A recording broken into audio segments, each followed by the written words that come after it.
ನಮಸ್ಕಾರ ಸ್ನೇಹಿತರೆ, ನಮ್ಮ ಉತ್ತರ ಕರ್ನಾಟಕ ಸುದ್ದಿ ಯೂಟ್ಯೂಬ್ ಚಾನಲ್ಗೆ ತಮಗೆಲ್ಲರಿಗೂ ಸ್ವಾಗತ.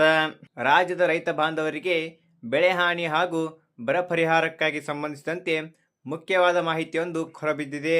ಕಳೆದ ಕೆಲವು ದಿನಗಳಿಂದ ರಾಜ್ಯದ ಕರಾವಳಿ ಮತ್ತು ಮಲೆನಾಡು ಭಾಗಗಳಾದ ದಕ್ಷಿಣ ಕನ್ನಡ, ಉಡುಪಿ, ಉತ್ತರ ಕನ್ನಡ, ಶಿವಮೊಗ್ಗ ಹಾಗೂ ಮೈಸೂರು ಜಿಲ್ಲೆಗಳಲ್ಲಿ ಉತ್ತಮ ಮಳೆಯಾಗುತ್ತಿದ್ದು, ಧಾರವಾಡ ಸೇರಿದಂತೆ ಹಲವು ಭಾಗಗಳಲ್ಲಿ ಅತಿಯಾದ ಮಳೆಯಿಂದ ಬೆಳೆ ಹಾನಿಯಾಗಿದೆ.